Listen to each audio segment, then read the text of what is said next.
Subaru.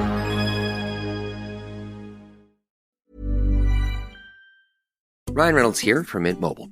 I don't know if you knew this, but anyone can get the same premium wireless for $15 a month plan that I've been enjoying. It's not just for celebrities. So do like I did and have one of your assistants switch you to Mint Mobile today. I'm told it's super easy to do at mintmobile.com/switch. Upfront payment of $45 for 3-month plan, equivalent to $15 per month required. New subscribers only. Renew for 12 months to lock in savings. Taxes and fees extra. Additional restrictions apply. See full terms at mintmobile.com.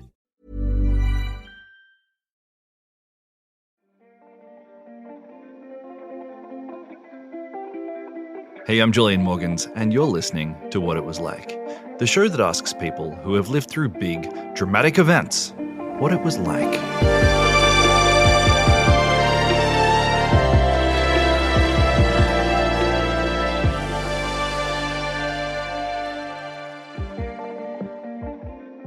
So, I was watching a Brad Pitt movie the other day.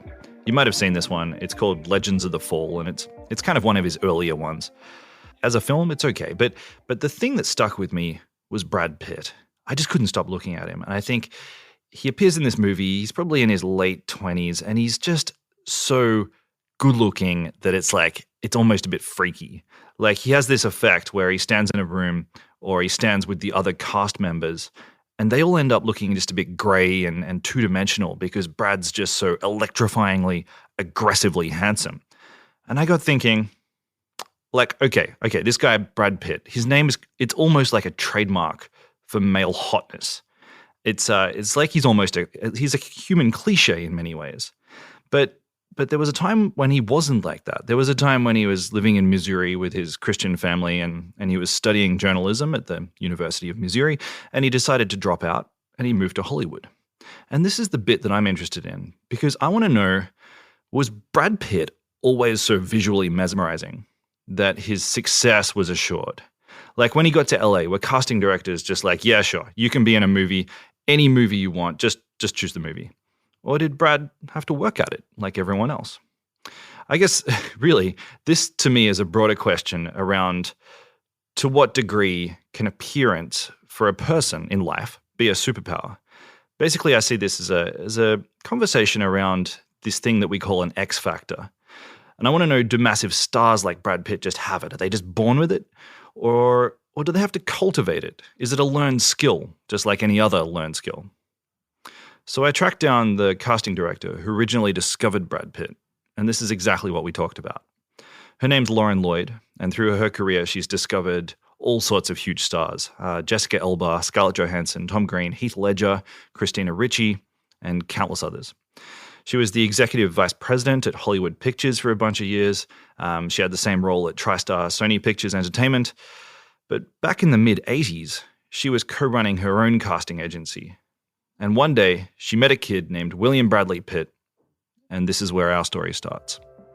So I give you Lloyd. Lauren, thanks for coming on the show. I'm happy to be here. I'm happy you found me. Great. Well, I'm happy you found Brad Pitt. Me too. Let's start with how you became a casting director in Hollywood. So I would, for my family, I would put on little dances or just little shows where I was always telling stories. And then I ended up, I was lucky enough. I grew up in Mount Lebanon, right outside of Pittsburgh, Pennsylvania. And I was lucky enough to have a theater at the high school there that was so involved. It was very advanced. And I became very enamored of the theater and my desire to have my big face up on that screen, as an actor. And then I realized, oh, no, not acting, directing. And then, of course, I started in casting and then ended up producing. But no, I wasn't always like, ooh, that's a pretty face. But I was very interested in theater. My family took me to the local, Pittsburgh Playhouse. And I loved that. I couldn't believe those people were up there doing that stuff. I was interested, I guess, in getting attention and telling stories. I think that's And I couldn't believe I got into Carnegie Mellon. It was unreal. And so I was like, well, this is what I'm doing. And I love it. I loved it. Yes. Yeah. Okay, all right. So you graduated from Carnegie Mellon, and you moved to Hollywood. And in the mid '80s, describe your career. Was it easy? Was it hard? Were you kind of starting up? Oh, I had a very specific plan. Everything I do has a very specific, unusual plan. This one was, I didn't know anyone, okay? So I thought, well, how do I meet successful people in Hollywood?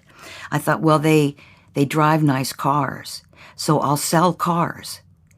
And so I did. I walked down to Reuman BMW, which was about almost a mile away from my little hut that I was in my little apartment. I walked down every day and I was like, hi guys, I'd like to sell your BMWs. And they would say, but you're a girl. And I would say, yes. And then I'd walk down the next day and say, hey, I'm here to sell cars. I did it for maybe 20 days and I finally would bring them lunch. And then they all laughed and they said, okay, the next person that comes in, you sell them a car. And I said, yeah. And I did. And I sold a little, 320, a little BMW. And that person became my business manager, and we had a great, success together. His name's Harley Newman, actually. He's maybe the biggest business manager in Hollywood today. Oh, so I discovered him. He was selling cars. I was selling cars. It's a crazy story. Unorthodox way of breaking into Hollywood. Well, all of my stories are like, wait, and then what happened? And so then my dad died, right? And I knew I was going to go back to Pennsylvania to attend that. And I met a guy, Chris Barrett, who was an agent at, I think the Gage Group. And I knew he was going to buy a car, but I wasn't going to be there to deliver it to him, to sell it to him. So I gave him the prices of what we spend on cars, which is very, illegal or something. Because I knew he would be indebted to me, that I've given him this great offer. And he said, what do you want to do? And I said, I want to get in there. I want to get in the business.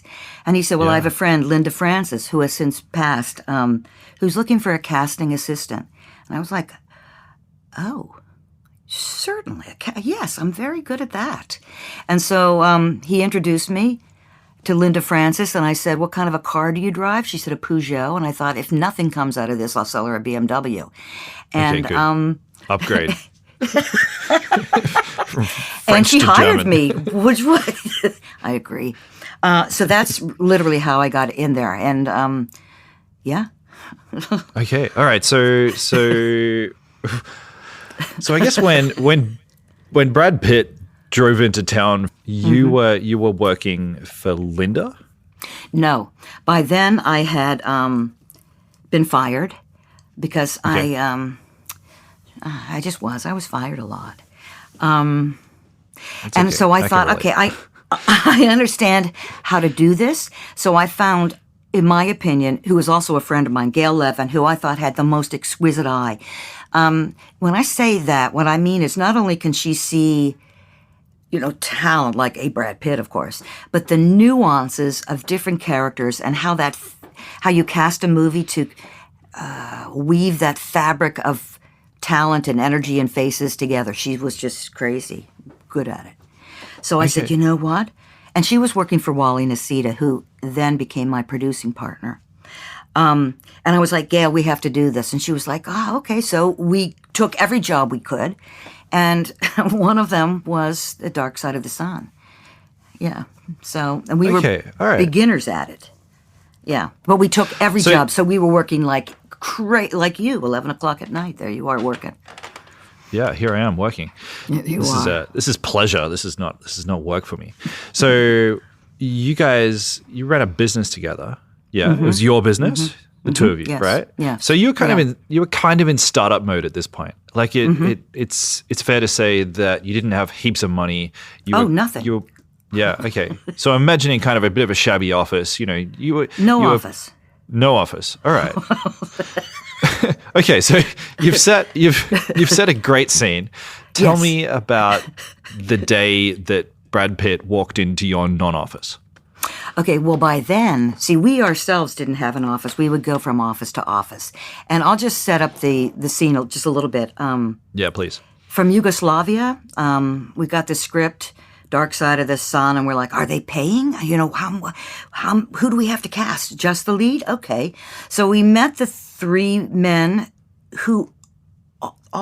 their names were Yuri, and Yuri, as I remember. I know that must be their nicknames, because as I look back, it wasn't Yuri.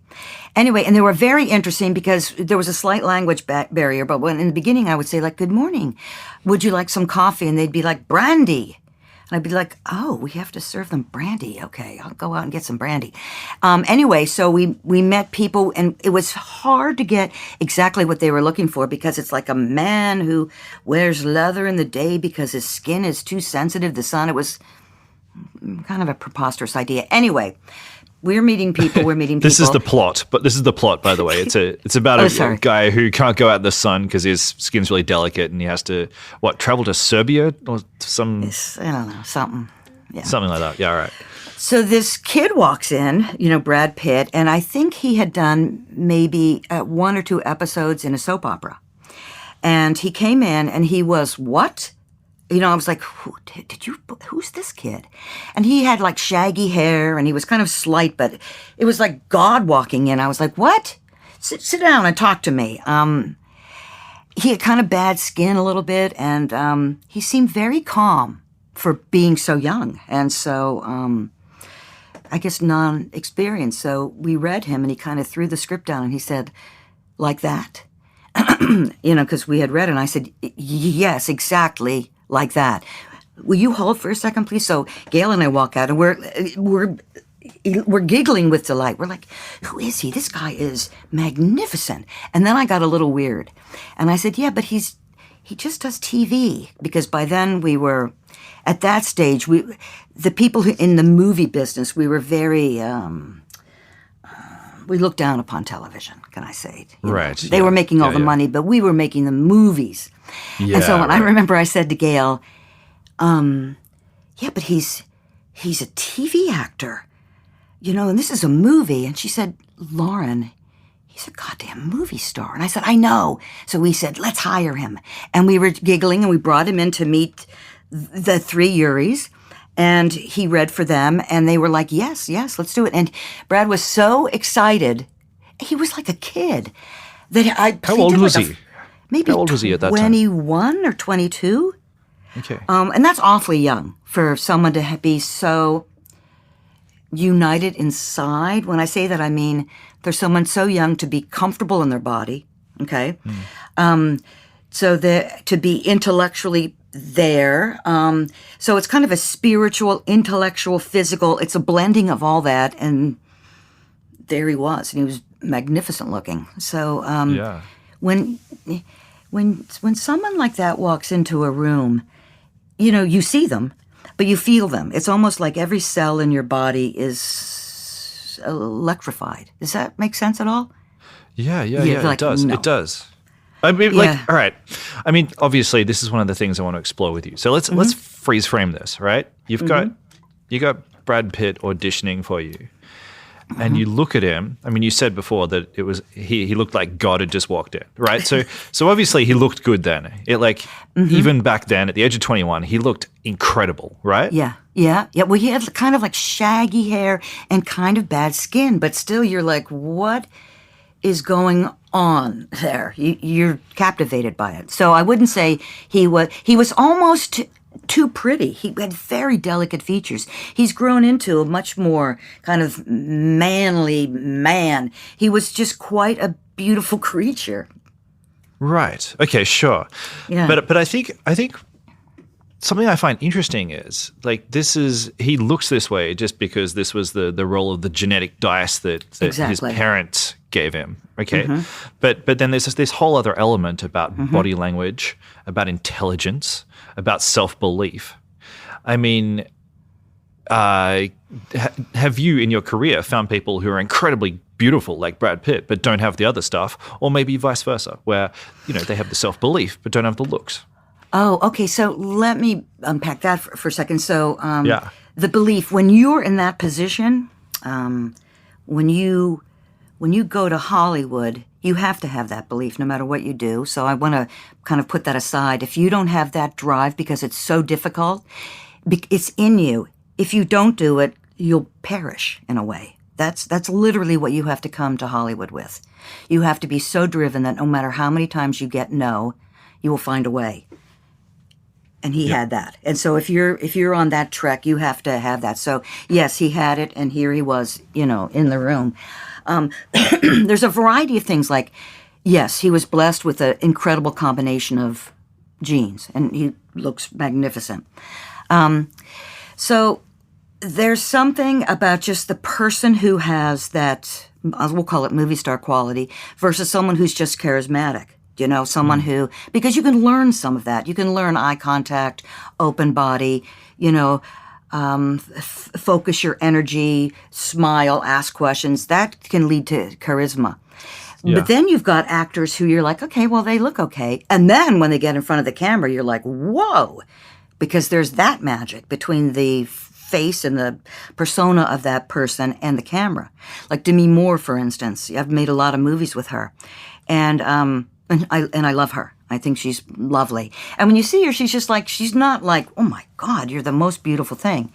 But when she gets in front of a camera, whatever that magic is between the two, she's electric. And I don't know how to explain that.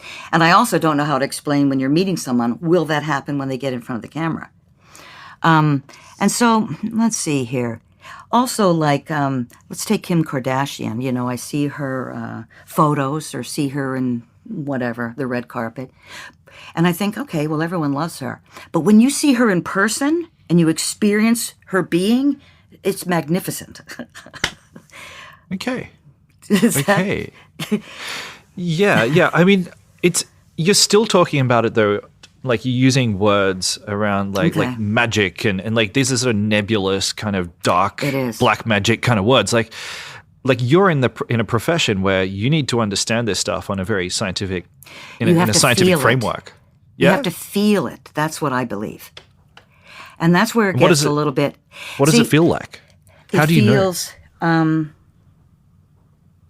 you're interested. I'll tell you, within 10 seconds of someone walking into a room, whether this person is interesting or not. You know it. We all know it, Yeah. But you're in a professional situation where, you're supposed to be receiving or receptive as a casting director to what they have to offer. I mean, just to put it in a casting director's point of view, everybody that walks into the room, you hope they're that one that you want for that part, and so you're as excited.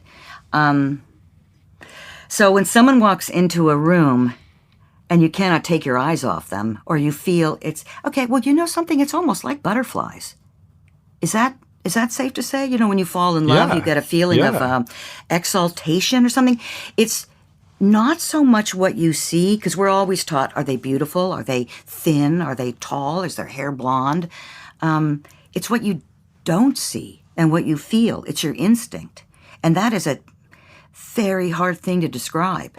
But I think you can liken it to somebody who you are like, I don't know. I looked at that person and I felt a certain surge of energy. Yes. Does that make sense? Yeah, okay. Yeah, it does.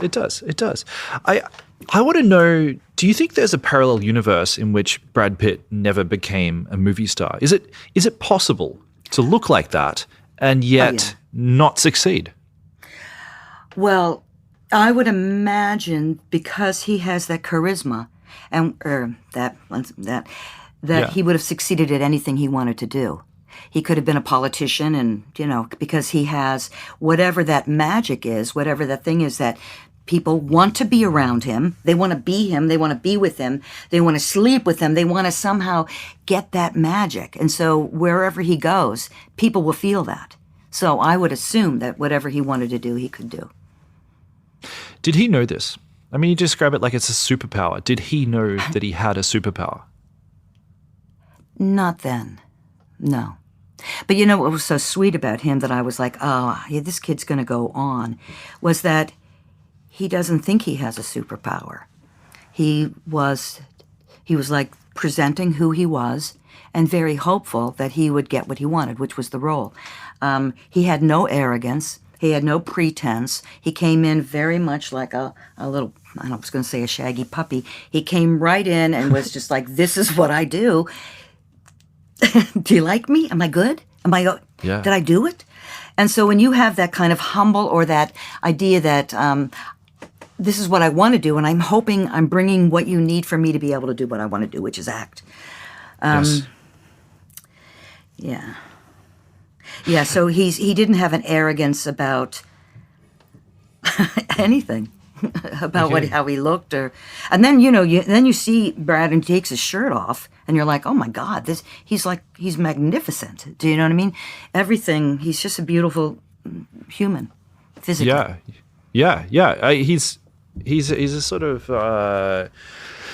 Like if you wanted to give some aliens an example of what like the best of our species looks like this is the best we've got. Yeah. You know, like Chris Hemsworth is pretty great too, as far as the beauty. You know. Yeah. He's your guy, he's pretty right? hot. He's from Australia. He's from Australia. Yeah. Yeah, he's your guy. We're not friends, but hey, Chris, if you're listening, come on over. We got questions. I'm open to having a beer. All right, look, let's take this back. So all right, so.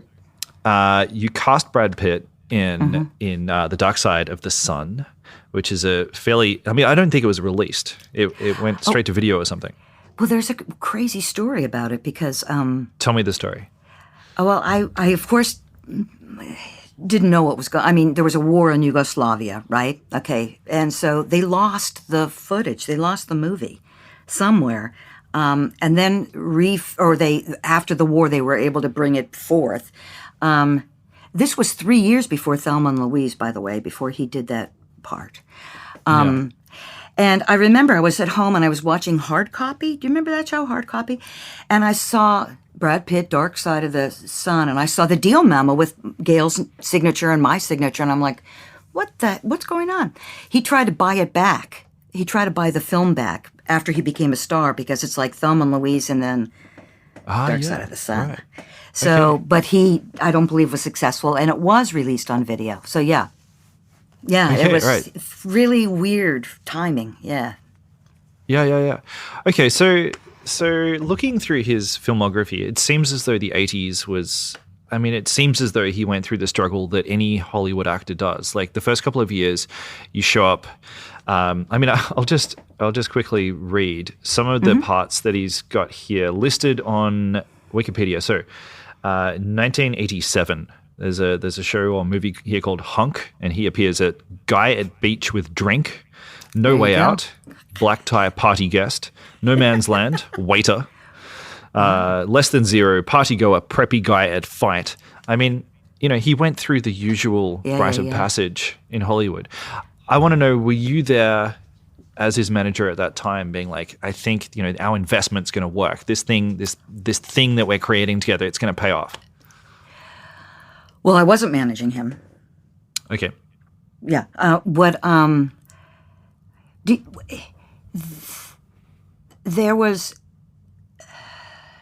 There's a process in a way that happens in Hollywood. It's usually the casting director that discovers someone first, and then they're all like, yeah, Brad Pitt, and we all talk, okay?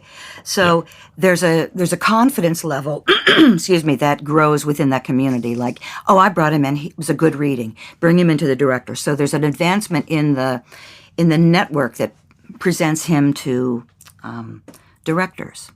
So when you look at the directors he worked with, they're all good directors, and they're all good shows. So they saw something, too. Right. They're like, he belongs in here somewhere. Just put him in there. Do you know what I mean? Because got it. Yeah. And the other thing with him, which is super interesting, is that he is so beautiful to look at and on screen that you can't really put him in as a character because he's so handsome. So you have to wait for him to grow into the confidence level that he can lead a movie or take a big role.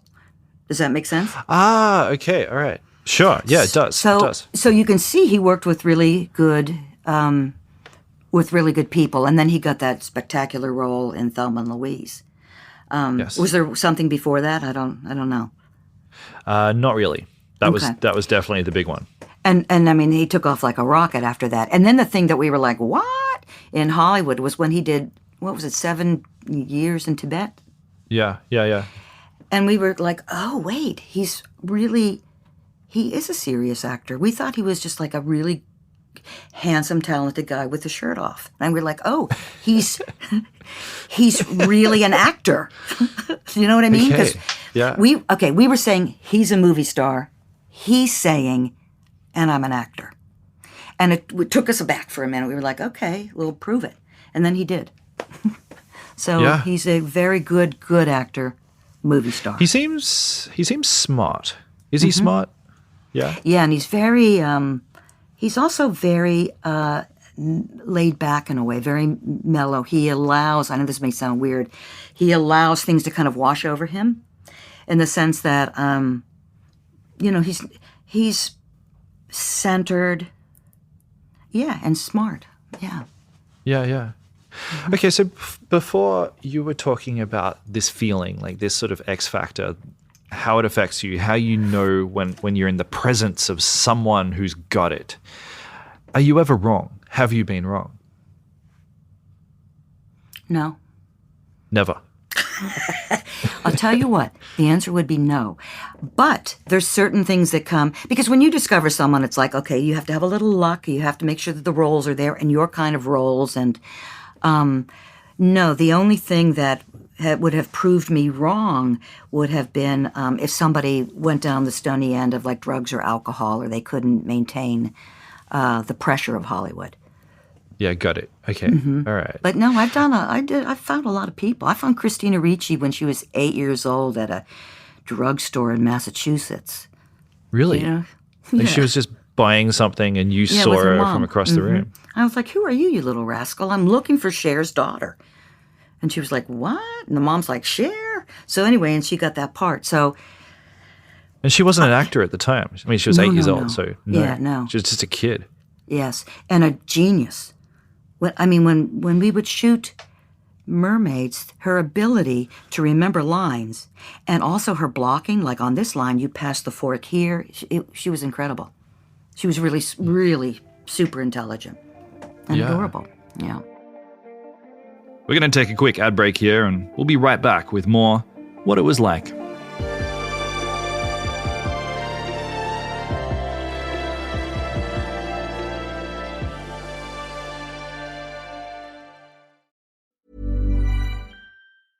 How weird does it feel to be called someone's fiancé?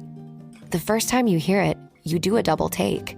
From there, let's enjoy this moment turns into we're planning a fall wedding. That's where Zola comes in. From a venue and vendor discovery tool that matches you with your dream team, to save the dates, websites, and an easy-to-use registry, Zola has everything you need to plan your wedding in one place. Start planning at Zola.com. That's ZOLA.com. Ryan Reynolds here from Mint Mobile. I don't know if you knew this, but anyone can get the same premium wireless for $15 a month plan that I've been enjoying. It's not just for celebrities. So do like I did and have one of your assistants switch you to Mint Mobile today. I'm told it's super easy to do at mintmobile.com/switch. Upfront payment of $45 for 3-month plan, equivalent to $15 per month required. New subscribers only. Renew for 12 months to lock in savings. Taxes and fees extra. Additional restrictions apply. See full terms at mintmobile.com.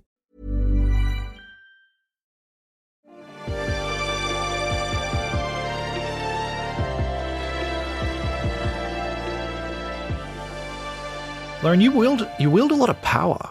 Oh. You know? How does that affect the relationships that you have with people around you? Oh. Well, that's an interesting question. When I went to Hollywood, I think this will answer your question. When I went to Hollywood, I was very clever, and I'm still clever, I think. But I was clever in the sense that I will figure a way how to get what I want, and I always did, like, selling cars. I knew that was going to, I don't know. Anyway, so I became very successful faster or sooner than my peers, okay? And that worried me because then I was like, well, you never really know who's your friend because literally in Hollywood, your friends, you don't really know anybody outside of work, which is kind of sad. You just know the people you work with because all you do is work and you want to get ahead. So you spend all your free time with the Hollywood people. So it's really all about opportunities, and you hope you find people that like you just for you. I remember when I bought my first house, I didn't want to invite anyone over because I thought they would say, well, who do you think you are? Does that sound weird? Yeah. So then, yes, then after that, when I was producing like a whole bunch of stuff, or I was, running a studio or whatever, everywhere I go to the dermatologist and she'd hand me, headshots. And I'd be like, nuts. So I didn't really, I became a bit isolated and only really hung out with the people in the very beginning who knew me when, so to speak. But the thing that's also interesting is that I've moved here because I want to connect more with my family at this point in my life. And and I'll tell you, it's weird. I don't know why I'm going down this road here, but it's hard to find friends here in Florida when they go like, well, what do you do? Well, I produce movies. And they're like, what? Do you know Brad Pitt or whoever? And I'm like, yeah. And they distance themselves. They don't. So I don't say that anymore. I just say like, I'm just hanging around. That's interesting. What do you mean that they distance themselves? Like because they think.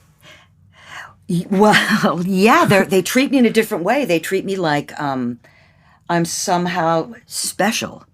Like you're intimidating. Yeah, because of who I know, because they think that's so far away from them, which, that Hollywood or whatever is so far away from them, and it is. And I'm pretty unassuming, so when I would be like, la, la, la, and they just can't make out, like, wait, what are you doing here? And I'm just like, I'm just living here. I'm still making movies, but I'm having trouble, making that connection with people. Yeah. Does it strike you as odd that, let's unpack celebrity for a moment. Like in every generation has been obsessed with celebrity. Yes. It just seems to be a facet of our brains. It's our royalty. Mm-hmm. Yeah, it's our royalty. Yeah. Do you feel like you've peeked under that curtain enough that you've spent time with these people, that the allure isn't there, that it's a facade, that it's a mystique that is somehow transparent, That's interesting because it's changed so much. Years ago when we would see a star or an actor, there they are, big face, big screen, we weren't really seeing stuff on TV so much. And we were able to project our wishes and love and desires on them. And so they became very personal to us, and so that's kind of, so we feel we personally kind of own it, but it's far away. It has changed because the intent back then was to keep celebrity distant and keep that magic. And PR companies, oh my gosh, tons of money to keep their personal lives out of the business, And then People magazine, that seems very significant to me because it was peeking under the veil of what is a star? What is celebrity? Yeah. And so then little bits would come out and then that was controlled. But now it's so different because now everybody can be a star. Anyone can go on TikTok or Instagram and have these followers. And I went down that road, and I'll tell you about that in a second. And so it's more about the people knowing all about you as kind of a celebrity online. And I think that actually Johnny Depp and the Amber Heard thing put a nail in the coffin of celebrity. And I'll go into that in a second. But that's interesting. Like, what do you mean? Like too much dirty laundry? We saw it all. Yeah. And that used to be sacred, because we're all screwed up. We all have like crazy secrets or whatever. I know you do, Julian. Yeah. And so when that became like the more dirt you can find, the more it was interesting, that celebrity case, because it was literally they were people talking about their relationship. They were not celebrities, But then I think the social media pushed it in a way that was kind of anti-Amber, which kind of put the Me Too movement back a bit. But so it became like a popularity thing. But I think it put an end to celebrity in the sense that they're people and they're as damaged or troubled as we are. Yes, and as human as we are. I think that's the other thing is that on some level, subconsciously, we believe that these people are somehow like proto-human, but they're not. Like you say, they're just as damaged, just as insecure. Yeah. When we're kids, and when we're playing in the playground or whatever, we know those kids that have that magic. Yeah. Do you know what I mean? All through our lives, we've seen that, and some of them become those celebrities. But we're geared toward, why is that person? Why does everyone crowd around that person? Why is that person so good at blah blah blah? So there's always people that we kind of admire, and then and then we project those personalities on our desire on them on the screen. So we're kind of primed to be drawn toward those magical people, so to speak. Yeah. Just a thought that's occurred to me. Have you ever seen someone who cultivated or sort of synthesized this magic? Like they weren't born with it, but they kind of just faked it. You mean, are they the real deal, or do they have talent, or because there's a lot of stars that get roles and then, but they don't have great talent. I'm trying to think of. That'd be horrible to say. I guess because you're talking about charisma, you're talking about this X factor as though it's essentially inherent to who you are. It's either you got it or you don't. Mm-hmm. I'm saying that I bet there's a lot of people, especially in Hollywood, who are busting their ass trying to cultivate this special thing within inside themselves. And surely I've got it. I can make it work. I can pull it out. Have you ever seen that happen?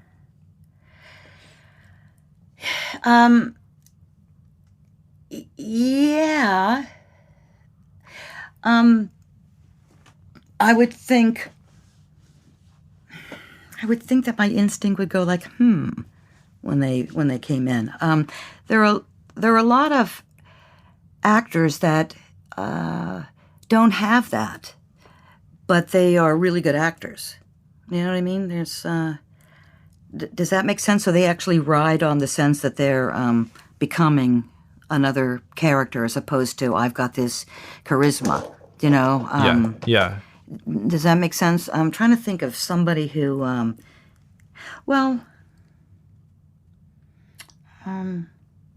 who's that Del Rio woman, that singer? What's her name again? I'm the wrong person to ask. Okay. Yes! Lana Del Rey. Lana Del Rey, yeah. Okay, yes. I could have said that.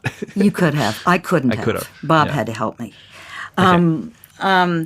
She was somebody who I think kind of fabricated what she was all about, changed her looks, but grew into kind of what she wanted to become. I don't even know if this is fair for me to even say this. You know what I mean? I'm not sure. Because she's a singer, and I don't really have a space. I know what you mean, though. Yeah. I mean, she certainly got a hell of a lot of, like, lip filler, and then, like... Yeah, she changed... she became who she wanted to become, and then she started performing that way. I think that... maybe that's a good example. I don't know. But certainly in the acting world, you haven't seen someone with average looks, with a sort of slumped body language, who is obviously a bit insecure, who you came back 5 years later and they'd flourished. You haven't seen that kind of thing before. I don't know. I wish you'd asked me that question before. Then I could have thought about it. I can't think of anything about that. I'm sorry. That's all right. That's okay. Let's go back to your career. Let's go back to. I want to know what finding Brad Pitt meant for you professionally. Well, I didn't look at it in a way that I was. I didn't look at it in a way of like, oh, that's okay. Well, okay. I didn't look at it then as a casting director of like, oh, that's somehow currency for me. Do you know what I mean? I was super thrilled that I found this guy. There's a thrill in the creativity of finding someone and bringing them forth and it's going like, look at this guy. Yeah. And I did it with a lot of people, all right? And then I thought, I don't want to cast anymore. I want to do something that's more inclusive, And so I thought, produce. And I specifically thought, I can do this because I know these actors. Okay, so I thought, that was the first time I thought I could kind of rope those relationships in. And I went specifically to a casting director, Wally Nacita, and she was super. She discovered all the people that I had, like from Michelle Pfeiffer, Kevin Costner. She discovered like everybody else. Okay. And her husband was Rick Nacita, who was one of the founding members of CAA, Creative Artists. So I was like, we're going to know everybody. And so I approached her, and she said, "Yeah, let's do it." And that really catapulted my career. She was, kind of a decade older than I, and had great relationships, and I was able to utilize them and kind of direct her as a heat-seeking missile. So that was the only time that I... So what year was that? What year did you sort of get into production work? Well, my first movie, Mermaids, was, I think we made it in the late, 89. Is that when we made it? We shot it and it came out like in 90 or 88. Okay. Oh. Yeah, right. Okay. And then just take me across some of the other incredibly, really famous people that you discovered. I told you the Christina Ricci. You did, yeah. I was casting somebody, I think for Blake Edwards, and Taya Leone came in from Boston. Yeah, right. And remember Taya? I mean, of course, she's... And she got one line. She was like the cute girl third from the left. Because when I saw her, I was like, oh, she's got magic. There's something completely different about her than every other woman that's come in. There was a naturalness, a very relaxed feeling. She wasn't trying to sell me who she was. She was just being there. I don't know how to describe that. Because I noticed back then, this is just a little side thing, that when I would audition young women, they would come in so clammed out, like hair and the lashes, and I'd be like, well, where are you in there? When I would audition a young man, he would come in like, I'd be like, did you just roll out of bed? He was like, yeah, kind of. Their hair would be crazy. They slept in their clothes. But I found that much more able to connect to than all that preparation. So when Taya came in, she was just like, hey, it's me. Yeah, so she was good. I'm trying to think who else Jessica Alba's a good one. Jessica Alba is a good one. Yeah. Tell me about Jessica. I was an exec at, I think it was executive vice president at, was it TriStar or Sony? And I was doing a movie called Idle Hands, and it was, a horror comedy, and I loved the script. So I was looking for a young woman, like 18, 19, who was sexually aware, let's say, someone who... but wasn't a predator, wasn't like, I'm going to get that guy. Somebody who was quite beautiful and very comfortable with who they were. And I met Jessica Alba, and I was like, bingo. I think she had done, an episode of Flipper, maybe in Australia. And she came in and read, and her reading was, she was young. It wasn't great, so I worked with her, because I had to get the approval from the studio to cast her. My bosses. And it was very interesting there. They were like, well, is she Caucasian? What is she, black? I was like, she's everything. That's the point. She's everything, because that's where we're going. We're all a melting pot. She's beautiful. She's fresh. She's sexy, attractive. She's our person. So I had to work with her again and again, and she got the part, and then that would be another one I could have mined. She's what's that? Honest. She has a company. I forget what it's called. She's done very well. Jean Smart is somebody who I put in the first movie. Remember her? She's in Hacks. That's a series that's I think she just got a couple of Emmys for it. But I saw her in a tiny play called something at Bluefish Cove, and I was like, who's that woman? She's interesting. So she had like one line in a Goldie Hawn movie I cast. I think it was called Protocol. Yeah. Who else? And then Tom Green. Oh, yeah, the comedian, like the MTV guy. Yes. Well, he was doing some like crazy shit on the, and these videos were circulating, and I was like, okay, I get it. He makes everybody really uncomfortable, and that's fun. Okay. So anyway, I did that movie, Freddie Got Fingered, which I couldn't believe we got away with that title. That was a real hit amongst me and my buddies back in, I think, maybe like 2003. So? Yeah, we loved that. Wasn't it funny? Yeah, people to this day, they still go backwards man, something, backwards man. like Really? moments from that. Yeah. Yeah. And something like the bit where he's like jerking off the horse, like people Yes. still talk about that. Yeah, that was pretty crazy. Yeah, it was pretty crazy. I have a new discovery. Tell me, who do you have? Her name is Rain Spencer, Okay. and everyone's going to hear about her. She's, I don't know, maybe 20 years old. She's actually in that series, The Summer I Turned Pretty, for Amazon, and she also just came out in a movie, but she is the real deal. She's a magnificent actress, and you're just like, what is going on over there? Anyway, so she's great. I'm going to keep an eye out for her. Yeah, she is. She's real. Okay. All right. What else can I tell you? Have you ever had? I mean, like again, to my point, I said that you've got this kind of power.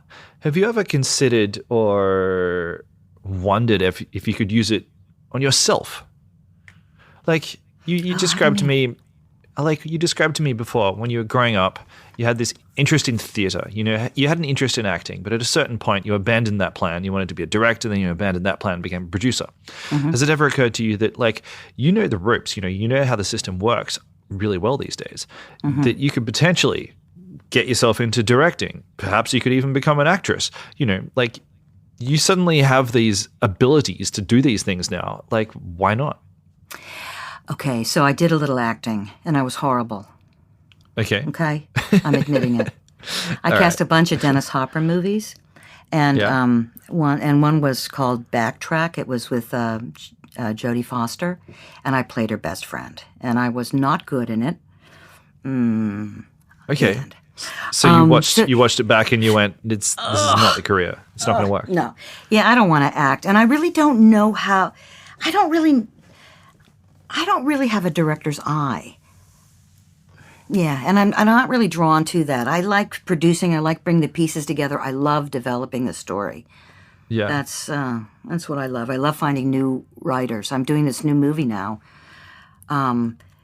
And the writer started writing the script when she was 17. And so, it's so fresh and new and young, and it's called Lavella. And I got a wonderful writer and a wonderful director. And I'm hoping Rain Spencer will be in it. That's my wish. Yes, this is good. Mm-hmm. Yes, well, all right. Well, something tells me that she will be in it.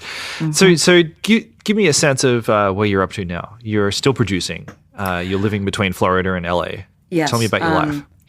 My life is much more about being active instead of reactive, because when you're in Hollywood or you're a studio exec or a casting person, you're reacting, because everybody's coming to you with projects and ideas and thoughts. And so what I wanted to do was come here and settle into and just make the movies I want that are not going to be, and finance them, myself with the people here in Florida. I don't want to be told, this is me, as a child, I don't want to be told. I don't want to be told who's right for this, what the budget has to be. I just don't want that anymore. I just want to make a beautiful movie and make all decisions based on what makes that movie better. Not like, that person has, 5 million followers. We must use her, him. I just want to make the most honest movie I can. So that's what I'm doing right now with this. It's $1 million movie. It's called Lavella. Batsheva Guez is my director. Laurel Hasara is the writer, and I met her when she was 17. She's like 23 now. Okay. So yes, that's what I'm doing, and I'm also in the process of with Wally Nasita of making my very first movie, Mermaids, into a Broadway musical. Yes, this sounds amazing. This sounds like a lot of fun. I think so too. It was a thought that came across. We were like, well, that movie is fun. Mothers, daughters, the music, and it seems that Cher is interested in being involved. So that's, we'll see how that goes.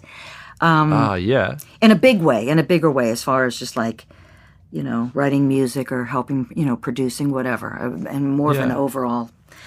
So those are the two things I'm focused on now. That I'm really focused on. when I was an executive, we'd have like 40 projects we're working on. And so I was never, able to give each one the love. And so now I'm only doing projects that I absolutely love and that I will see to the end. That's a much better way to live. It is. Thank you for that. It really is. You have a lot of time to think, though, too. Like, how you doing? Yeah. Like that. But, yeah. You mentioned before I do a podcast now, too. Oh, tell me. What's your podcast?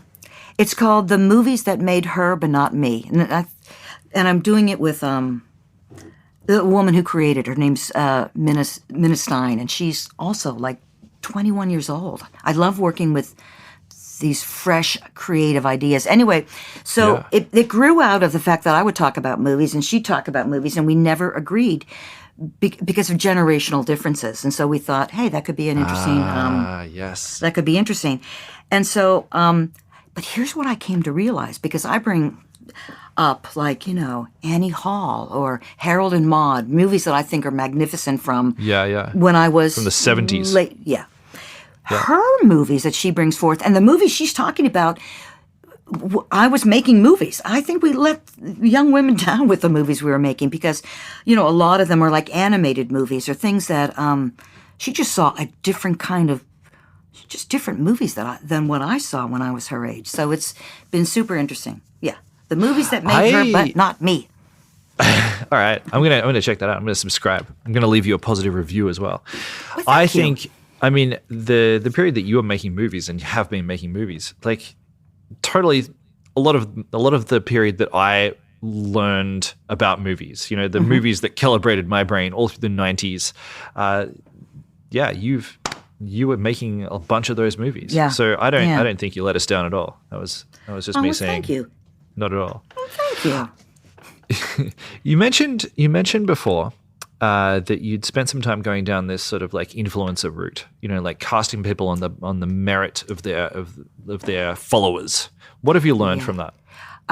Thank you for circling back to that, because I did something in my always rebellious. I was so weirdly rebellious within the Hollywood scene, which I so coveted. And it was a very, and so I was all like, I'm going to do something new.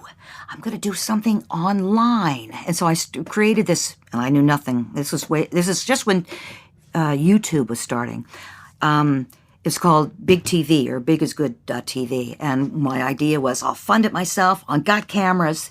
I was giddy with freedom, And so I started watching YouTube and online. And who are these people? Because I had makeup, tutorials. I had all those things that you would expect back then.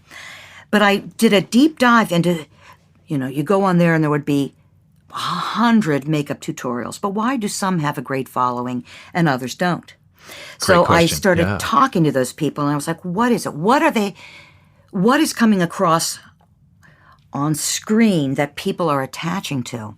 So I learned a lot from someone named Candy Johnson, who was a huge, had huge following. I remember I found her when she had like 2,000, and now I don't know how many million. But when I watched her, she's beautiful, okay.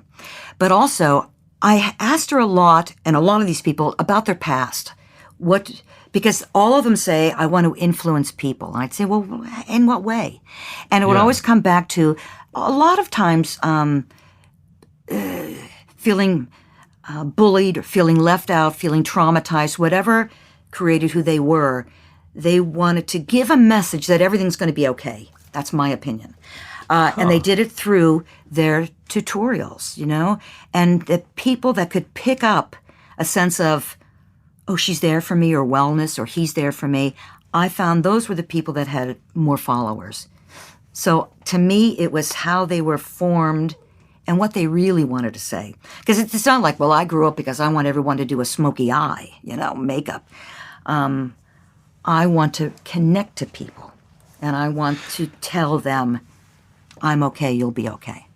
Okay, and you believe that this is the through line between successful, specifically makeup tutorials, or is this sort of across the influencer? Back then. Now it's super different. Now it's like if you can sing or do something clever, you're a Yeah. star. That I don't understand as much. I can only speak to who had great big followings just based on, hi, I'm blah, blah, blah. I'm going to teach you how to make this food. I'm going to teach you how to do this makeup. I'm going to teach you how to, whatever. Yeah. And so Yeah. that's what I found. Yeah.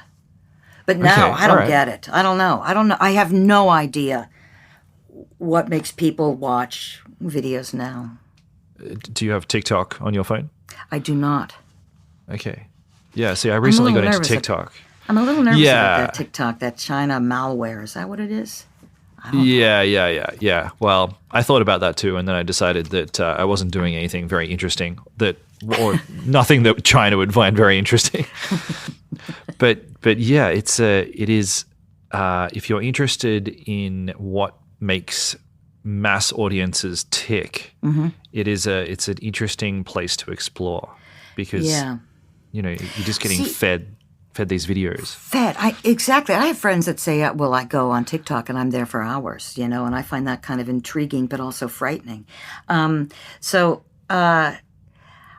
trying to cut down on the social media because I don't want to be influenced by what's going on out there. I'd rather just have it come from within. But, I don't know how casting directors do it now. There's so many avenues to finding people. I used to go to the local mall and look for kids. You know what I mean? Like there they were. That's a cute kid. And now there's the input. There are millions of people with input. It's confounding to me. That aspect of your job I find so interesting, that you're just out there scouting for human beings who have got these very delicate, very specific little skills. And could you give me any rough estimate of what percentage of the population, the general population, has the skills that you're looking for? Skills, meaning the being, or that because I have found kids that are very charismatic and lovely, and you feel connected to them, and they don't understand the concept of acting. Do you know what I mean? Right. So yes, that's the tricky part when you find someone interesting, but they're just laid out. They don't understand. I'm talking about acting the full package. They look great, they move great, they can talk, they're engaging, and they can act. Oh my God, like one in a gazillion. It's just so few. Yeah. One in a gazillion. All right, let's say that. How about that? Let's say That's that you said. scientific. Let's say that you said 1 million. Would that be about right? No. No, I even think less. it's rarer than that. I mean, you look at there's tens of thousands of people, hopefuls, actors that come into Hollywood all the time, and I feel confident that if they had all of the pieces that we're looking for in a fine actor or a movie star, that they would somehow be found. Because, everybody's hitting the streets looking for that talent, or they're going online to find that talent. So, if you don't make it, then you probably weren't meant to. See, now that's interesting. I think this gets at a much broader thing about like the American dream is this doctrine that says that you can make it. If you believe it, you can make it. And you're saying that actually there's this much greater degree of luck. Well, I don't specifically believe in luck. That's like, oh, that was luck. I believe that that the path will. How do you say this? Okay, all right. I'll go with luck, or with everything aligning. There are a lot of people, and I learned this when I was doing big TV, trying to find hosts. There's a lot of people that feel they have something to say. Yeah. But they don't. Okay. You're just like, no, that's not, you don't really have something to say. Got it. Okay, but I mean, when I'm using the word luck, what I'm saying is luck in the sense that first of all, you're given the right genetics. You got the full lips and the good cheekbones, but then on top of that, you're raised in a way that made you confident. You can articulate yourself. You've just got the right package, and a lot of that just happens to be the family that you were born into, the place that you happen to grow up in. So I think that's certainly luck. But then, all right. So there's this other thing that you just said that I think was really interesting. You're talking about how there's enough people scouting that if you're good, you'll be found. Like cream always rises to the top. Yeah? I believe that. I believe that you can be found, if you've got something interesting to say. There's a lot of casting people. There's a lot of agents. I think you can find your way. But, it's not like I remember I was in a room with Wally Nocita when she first met Mickey Rourke. You know Mickey Rourke, yeah? Like the wrestler? I guess he's a wrestler. He was in. All right. He was in a movie about wrestling. He was a huge star back then. But when he came in the room, we were like, "Who's this weird guy?" And he gave a reading, which was magnificent. He got the role, and I said, "What have you been doing?" And he's just like, "I've been, selling some stuff down in Miami." So he had no acting. He just showed up, and he had something going on. So. And he's not a beauty, so you meet people who have charisma or have magic that aren't always quite beautiful the way you see them. I remember when I first met Kevin Costner, he was a grip. And I was casting, what was it? The thing with Michelle Pfeiffer and, I forget the name of it. Anyway, and he came in to read with Michelle.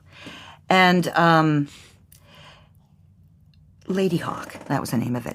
And he read, and he was like, I'm here with my friend, and he read, and I didn't even look at Michelle. I was like, who are you? And he said, Kevin. And I didn't think he was a handsome guy. I thought he was just like I don't know. He didn't, but he had talent. And so I remember that. Of course, Michelle got the job. But when he became a star, because I didn't cast him, Wally was the one who discovered him. People thought he was quite beautiful on screen. I thought he's like kind of an average-looking guy, but he has, charisma. So I don't know. So you believe that there's no this is going to sound a little crazy, but bear with me. Sure. So the story of Vincent van Gogh, right? He's sort of famous for never selling a painting, even though these days he's revered as a genius. Mm-hmm. Is there, to your way of thinking, there's no sort of Vincent van Gogh equivalent walking in the streets of LA who's this undiscovered genius? Because there are just the system doesn't work like that. If you're good in LA, you get found. I believe that. I do. I mean, you have to be very proactive. You have to, you can't just, I don't know. Sometimes you're just at a party and someone's like, who are you? But yeah, you have to be proactive, get into, different classes and study and make connections. But I believe that if you have something that's interesting, someone will find you. Am I just being silly? No. Am I just being cause for optimism for thousands of people in LA. Yeah. Yeah. We're nearly running out of time here. I've got 2 more questions for you. Yes, sir. All right. So the first is I want to know if you've kept in touch with Brad Pitt. Do you call him up, or does he call you up for Christmas and he's like, "Hey, Lauren, I'm still famous. Thanks." No. There are some people that do, like Jessica Alba will do that or what, no, but we were neighbors for a long time, he and I, when he was with Jen Aniston, because I lived 3 doors down from her. So we would hang out a little bit. But no, because I don't think I ever worked with him. I don't think I ever worked with him again. Huh. So no. But surely he's you're a big deal in his life. Like, maybe. Sometimes you're a catalyst. Well, that's true. I am. That's true. That's my job. I didn't know how to capitalize on that. I just, and then everybody tries to claim that they, whoever cast him in Thelma and Louise, they claim they found him. Do you know what I mean? So everybody wants a piece of I found him. So I don't know. I said before that he's like a big corporation these days. He is. Yeah. He really is. He's Brad Pitt Proprietary Limited. He must have, if he died, there'd be probably dozens of people who would have to find a new job. Oh, yeah. Something, that's kind of a good idea. You know what? Maybe you've inspired me, Julian. Maybe I will send Brad my little movie and say, finance this. I found you. All right. I'm going to do that. I think that's a great idea. I am. I literally am going to do it. You know what? If I was you, I would have done that for every movie for years. Oh my gosh. Yeah, my brain just didn't think like that. It's bizarre. Huh. What's your other question? Okay, my other question is this. All right. So you made it in Hollywood, right? You came from Pennsylvania, you went to California, you made it. Not only that, but you're in the business of helping other people make it. So tell me what you know about making it. And this doesn't necessarily mean just around movies. Maybe this is in life. Like, what do you know about making it in life? What do I know about that? A couple of things. Persistence. That's really desire. And then persistence. I think it's super important. Now, again, before I go into that, it's a different world now as far as how you can make a living. And so I can only speak for, well, yeah, I guess this is for everybody. I think it's important to know what makes you happy. And that's like you take a quiet time and you figure out inside you, what's your purpose? What makes you happy? Is it, so when you can figure that out.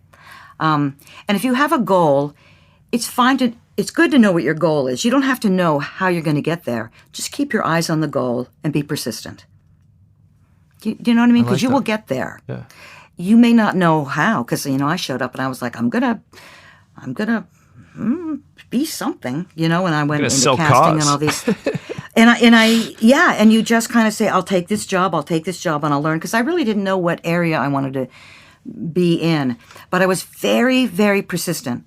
You just get fired a lot and blamed for a lot of stuff, and you get no. I mean, actors, they get, well, as a producer, you get 40, 50 no's, and then you get one little yes, and so you keep going until you get that. Also, it's important, if you get a no, what was it about? Do you know what I mean? Right. Is it something that really matters? Is it just like it wasn't the right fit? And also, if you don't get whatever you get, this job you think it's going to change my life, it won't change your life if you don't get it. Do you know what I mean? Because you never had it. You just keep on going. Do you know what I mean? Each thing, each audition, each interview is an opportunity to meet someone. If you think of it on that level, it won't freak you out. Do you know what I mean? I like that. Yeah. People come in and they meet you and they're terrified. And as a casting director, it's your job to make them feel comfortable, so they can give you what they have to offer. So persistence, desire. I love that. Yeah. And desire. I really like that. Okay. Well, Lauren, this has been an absolute pleasure. Really. Thank you so much for your time. My pleasure. Hey, just a reminder to check out Lauren's podcast. It's called The Movies That Made Her, But Not Me. And I've been listening since we recorded this interview, and it's funny and it's insightful, and you should absolutely check it out.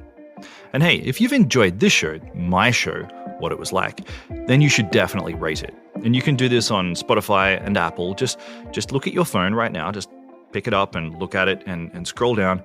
And you'll see that there's this star system that allows you to leave a rating. And apparently, if we get lots of ratings, it'll boost the show in the rankings. And I just kind of want to try this out. So do it. I'll be eternally grateful. And if you think you've got a story that could work for What It Was Like, hit me up. I love to hear feedback. I'd love to hear your story ideas. I'm Julian Morgans on Instagram and Morgans Julian on Twitter. Today's episode was produced by Rachel Tuffrey. It was edited and mixed by Jimmy Saunders, who also did our theme music. Our cover art is by Naomi Lee Beveridge, and this whole thing has been a Super Real production.